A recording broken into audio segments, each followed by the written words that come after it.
Es una de las razas más enigmáticas que existen en el universo Metroid y una de las más poderosas que se conocen. Tuvieron su primera y última mención en Metroid Prime Hunters, ocupando el papel de la clásica civilización extinta que enriquece el trasfondo del juego.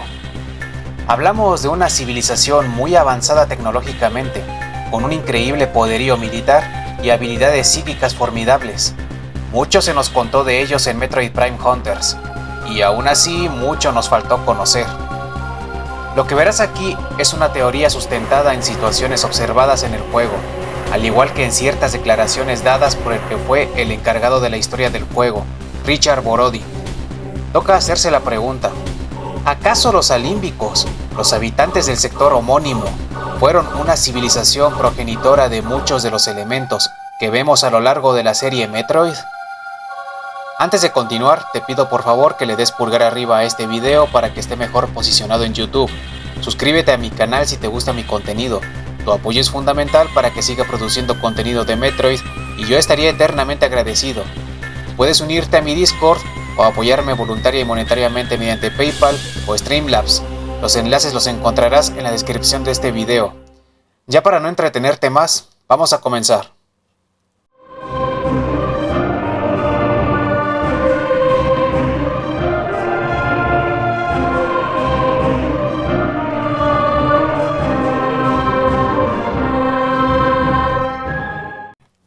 Para comenzar, voy a hablar del tema de las armas que poseen los 6 cazarrecompensas del juego, aquellos personajes que persiguen el mismo objetivo que tú durante la aventura, y a los que te enfrentas a menudo cuando exploras los diferentes lugares del juego.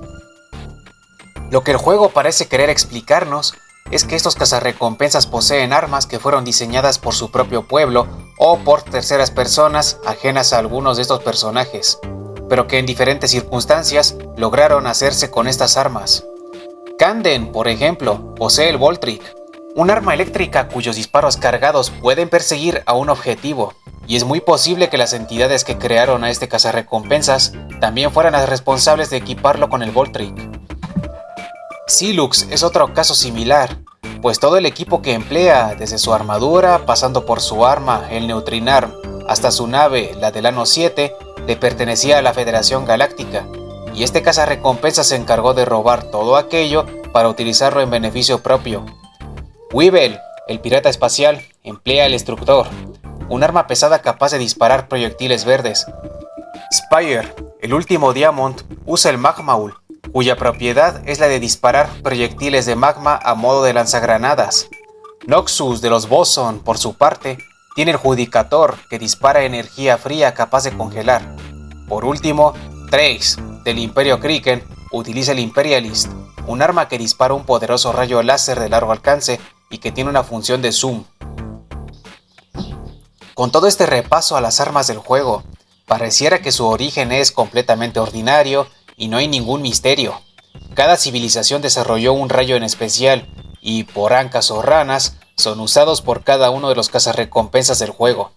Sí, no parece haber nada especial, hasta que empezamos a notar que estas mismas armas, los 6 rayos de los 6 cazarrecompensas, están presentes en todo el sector alímbico, en cada planeta, en cada estación espacial. ¿Cómo? ¿Cómo es que una civilización proveniente de otra galaxia, que lleva miles de años extinta, llegó a tener en su poder los mismos rayos que emplean los cazarrecompensas de Metroid Prime Hunters? Tal vez, y solo tal vez, estos rayos realmente no fueron desarrollados por otras civilizaciones que ya expuse, sino por los mismos alímbicos. Te vas a preguntar, ¿pero cómo es eso posible? Bueno, puede que exista una respuesta lógica. En los archivos empíreos, dentro de la sala de meditación, se puede escanear un monitor que arroja información interesante. Llamado mapa de Tetra, se dice que refleja las rutas comerciales interestelares alímbicas. Tal vez esto no sirva de mucho para resolver el tema de las armas de rayo, especialmente porque el mapa parece enfocarse principal y únicamente en la galaxia Tetra, que es un lugar distinto a la galaxia de donde proviene Samus y la Federación Galáctica. Aún así, el asunto con el mapa no ha terminado. Hace un momento mencioné a Richard Borodi, ¿recuerdas? Bueno, en el año 2020 fue entrevistado por el sitio Shane Sparkers. El entrevistador le hizo una pregunta específica.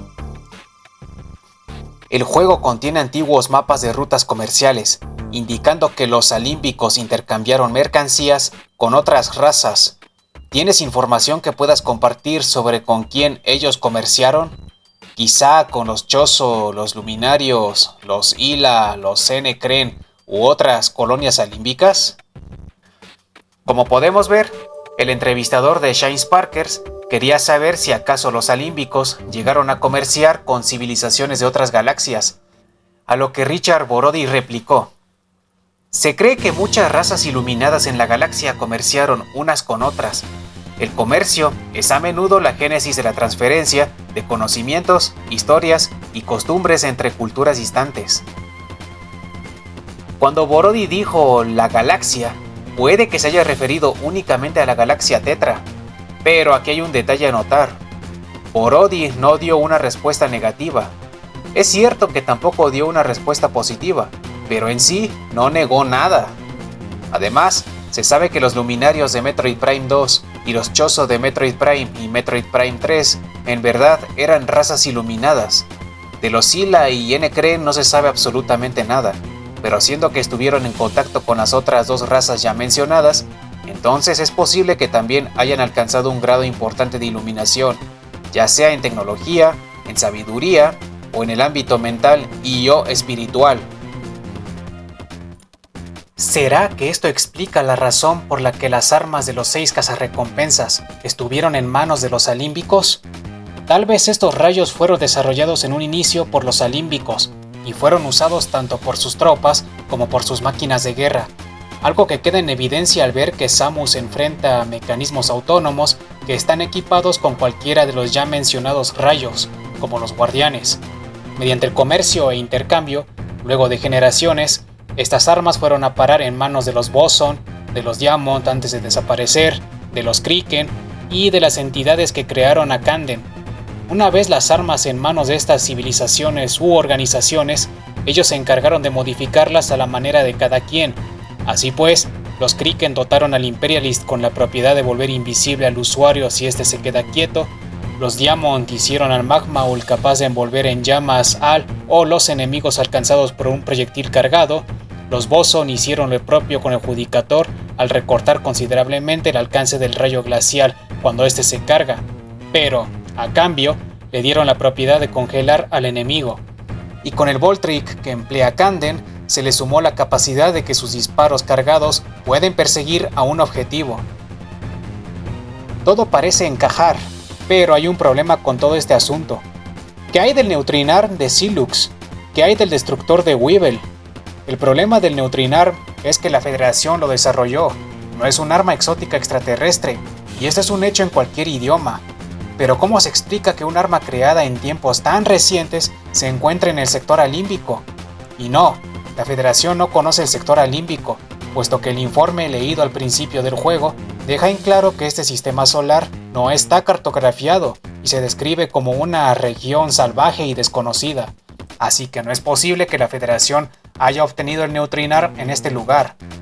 Tal vez esto ya sonará rebuscado, pero que el hecho de que la Federación haya desarrollado el Neutrinar no necesariamente implica que ellos fueran los creadores. Ojo, puede ser que la Federación, de algún otro lugar en circunstancias desconocidas, haya podido obtener la información o el conocimiento requerido para desarrollar esta arma de neutrinos que originalmente crearon los alímbicos, y luego se pusieron manos a la obra. Una vez terminado el prototipo, le añadieron la particularidad de funcionar en conjunto con un prototipo de traje de batalla, siendo capaz de drenar la energía de los enemigos para restablecer la energía de la propia armadura cuando ésta ha recibido daños. Como ya conocemos de sobra, Silux se encargó de robar ambas tecnologías junto con un caza de combate también experimental, la del Ano 7. Y en cuanto al destructor, si bien Weevil es un pirata espacial y él es el usuario de esta arma, en ningún lado se especifica que ellos fueron los creadores de semejante rayo, solo que está en sus manos y lo utilizan. Tal vez lo obtuvieron de algún otro lado como lo habrá hecho la Federación con el Neutrinar, puede que lo hayan robado, lo cual no sería algo raro de parte de los piratas. En cualquier caso, los piratas modificaron el destructor de tal forma que sus proyectiles se disparan más lento, pero afectan un radio aún más extenso. Luego instalaron el arma en la pistola de Weevil que emplea como arma primaria. El tema de los rayos obtenibles en Metroid Prime Hunters es la mejor evidencia que puede sustentar la teoría de que los alímbicos fueron una suerte de raza progenitora. Pero hay algunas cosas más a destacar, aunque debo dejar algo en claro antes de continuar. Lo que viene a partir de este punto sí que es especulación pura y dura, la parte completamente teórica de este video. Samus comienza su aventura en el sector alímbico con el rayo de poder y un lanzamisiles sin munición. El rayo de poder se genera cuando el cañón de Samus convierte la bioenergía de la cazarrecompensas en proyectiles de energía. Bueno, para sorpresa de nadie, esta arma también es usada por diversos mecanismos de defensa, desde unas simples torretas hasta los guardianes que tanto nos molestan.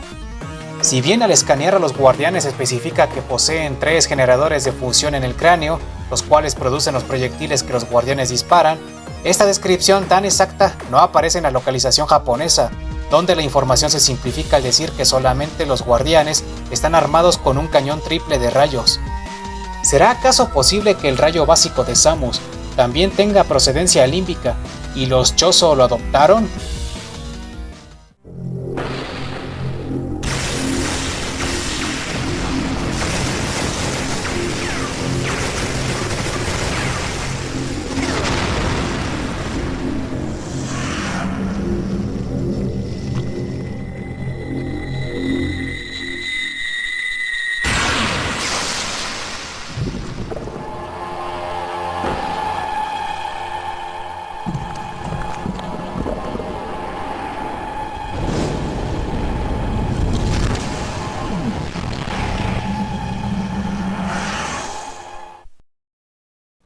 ¿Alguna vez notaste algo inusual pero al mismo tiempo familiar con la primera forma de Gorea? Míralo bien. ¿Esas sombreras no te suena de algo? Se parecen mucho a las sombreras del traje varía de Samus, ¿no lo crees?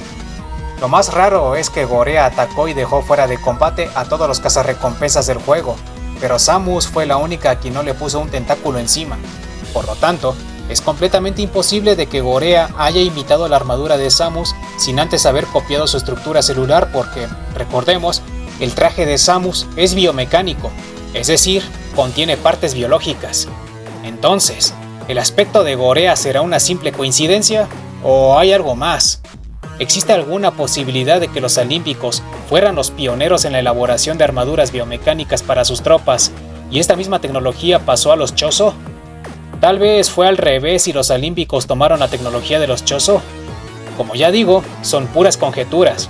Además, Gorea es un tema que da para un video completo, uno que pienso desarrollar en el futuro, así que todas las preguntas sin resolver acerca de este demoníaco ser serán reservadas hasta nuevo aviso. Tal vez de las cosas que más pueden relacionar a los alímpicos con los Chozo son el cerebro gigante del puesto vesperal y el cañón Omega que fue sellado en la nave mazmorra. El cerebro se le conoce como cámara cerebrum en español, cortex chamber en inglés y simplemente como cortex en japonés.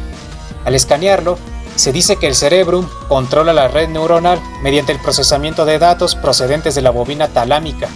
En japonés, sin embargo, se arroja un dato más interesante, explicando que el cerebrum es la unidad de control de todo el puesto vesperal. ¿Sabes qué otro superordenador biológico servía como unidad de control? Oh sí, justamente lo que estás pensando. Mother Brain es quien controla Zebes y sus defensas. Asimismo, están las unidades centrales de ZDR durante los acontecimientos de Metroid Dread, que controlan las zonas EMI.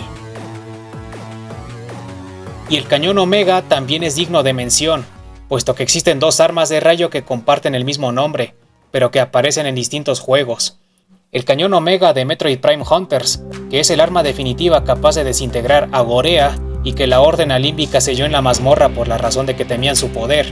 Y está el cañón Omega de Metroid Dread, que Samus obtiene varias veces de manera temporal al absorber un tipo de energía no especificada de las unidades centrales que derrota.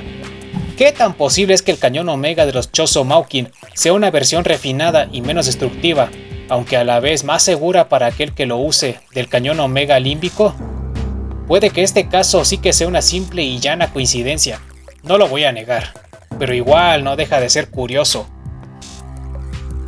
Finalmente tenemos a estos pequeños monstruos, los cuadroides, una forma de vida híbrida al tener ADN de un tipo de sanguijuela y de un reptil sin identificar. Creo que no hace falta que me aviente todo un rollo para decir que esta criatura se asemeja demasiado con los metroides, las criaturas creadas por la tribu Toja de los Chozo para contener al parásito X que se había extendido en SR-388. Las diferencias, sin embargo, radican en que el cuadroide no puede volar, es vulnerable ante cualquier tipo de arma y puede vivir en ambientes gélidos. ¿Realmente los cuadroides y los metroides tienen algo en común más allá del nombre y de la habilidad de absorber energía? Como siempre te lo dejo a tu criterio.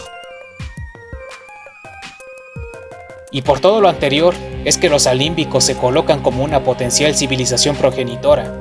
Insisto en decir que Metroid Prime Hunters dejó muchas dudas que probablemente nunca van a resolverse. El tema del cañón Omega también tiene detalles que lo hacen acreedor a tener un video propio, pero como ya he dicho, es algo que dejaré para otro día. Antes de continuar, te pido por favor que le des pulgar arriba a este video para que esté mejor posicionado en YouTube. Suscríbete a mi canal si te gusta mi contenido. Tu apoyo es fundamental para que siga produciendo contenido de Metroid y yo estaría eternamente agradecido.